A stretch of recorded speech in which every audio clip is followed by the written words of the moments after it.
The typewriter was thought of in parallel to the expanding economy of the 1700s to the 2000s. During the earliest period of time, business relied solely on handwritten documents. A business was limited to the speed of which a document could be written, copied, and sent. Businesses were limited to the amount of time it took to do all this. The earliest documented typewriter was in 1714 by an English engineer by the name of Henry Mill. This design remained as a patent and was never developed into a physical machine. Some 70 years later, in 1784, a machine was developed in France to benefit blind people who were limited in their ability.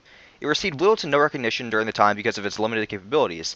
These early machines were more or less quickly forgotten and were disregarded in both design and application. In 1829, the first machine that resembled modern typewriters was created and dubbed the typographer. Though the machine was never made and the patent with the design was destroyed in a fire in 1836, the basic design remained and showed the progress the devices were making. Over the next few years, many more designs popped up. Some of these showed different takes on the base system. The design that we recognize as the typewriter today works by using a sidebar.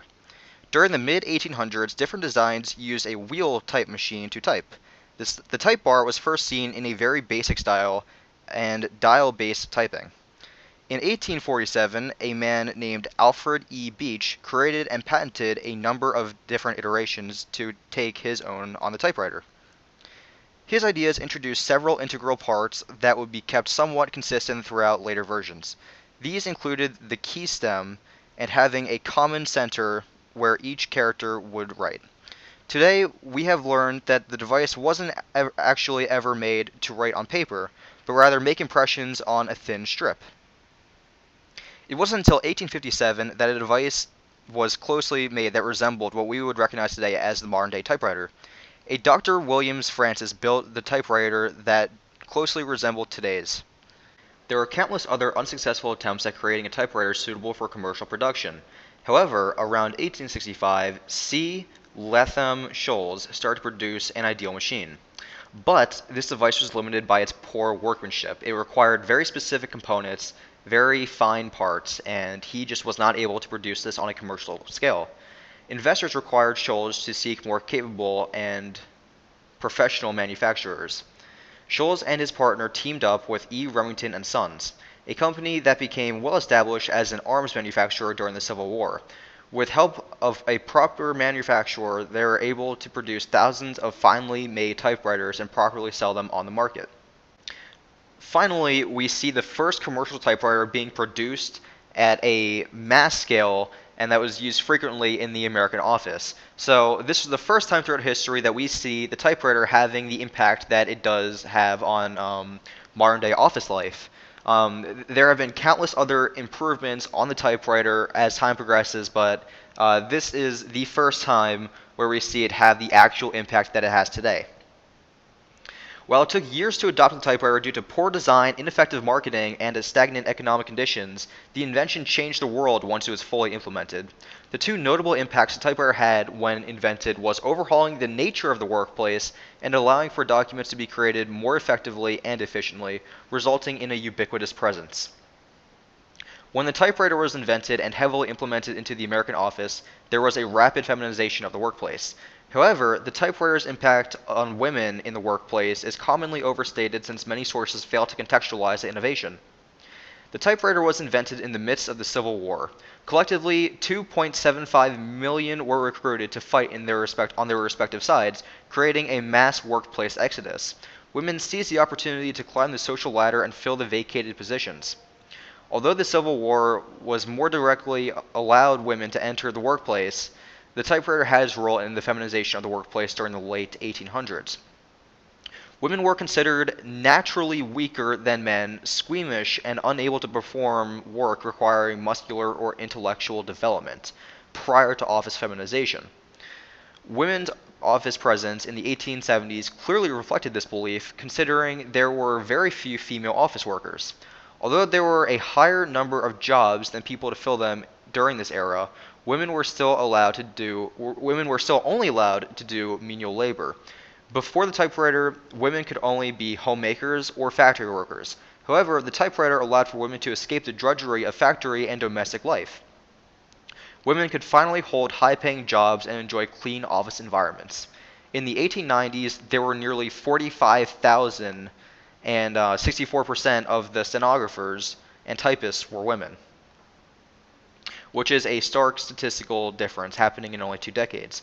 While feminization of the workplace was an inadvertent positive effect, typewriters more importantly allowed for documents to be created efficiently and effectively. By allowing for documentation to be created more time effectively, authors and publishers could disseminate information quickly. As an illustration of this effect, between 1897 and 1907, messages processed by state annually rose 150% from 37,000 per year to 94,000 per year. As a direct result, books were written and published quicker, leading to a literary boom. Previously, it would have taken about a year or longer to write a book. However, once a typewriter was invented, books could be written as quickly as 3 or 4 months.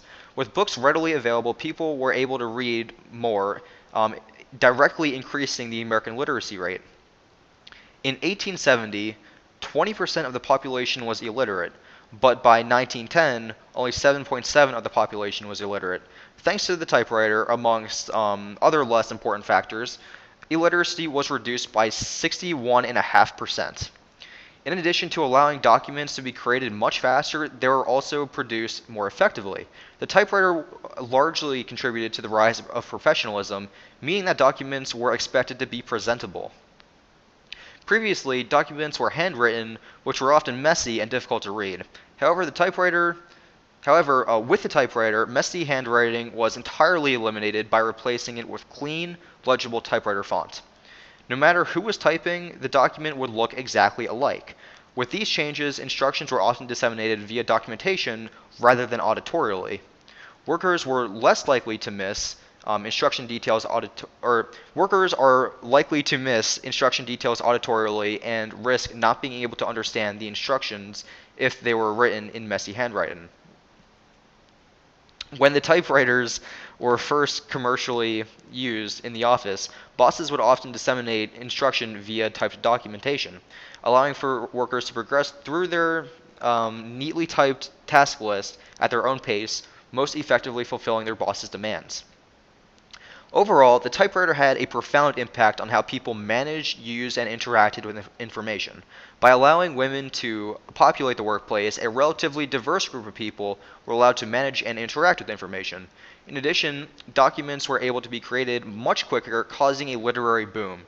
In turn, people were able to use information since it was more readily available.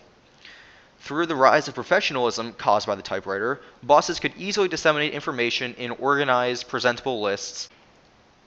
Not long after the first typewriter became popular in 1878, typing became a class students were able to take. The Scott Brown School in New York was the first school to begin teaching these courses. By 1881, 8 women were taught how to type by the New York YWCA. After those 8 ladies were taught, many more secretaries were soon taught after. It became the norm for women to take typing classes and to become secretaries and typists. After the first few years, almost every firm in the United States had typists in their offices. After these companies began having typewriters in their offices, the next new thing had begun. Many firms introduced portable typewriters, which even though it may have been heavy, it didn't stop people from typing on the go, which was simply another way to get people become enthralled in the idea of the typewriter. Typewriters have contributed a great deal to the technology currently available. They led into computers and mainly the computer keyboard. Even though the computer keyboard was invented before IBM's Selectra keyboard, the typewriter was such a big improvement that they were used while the computer was still becoming popular. Nowadays, the typewriter is rarely used, but instead thought more of as an antique. In some third world countries where electricity is a privilege, typewriters are still used. Many hybrids between the commercial typewriter and the computer typewriters were introduced near the end of the typewriter fad in the 1980s. Although the popularity of typewriters has faded, they completely changed how people manage, use, and interact with information.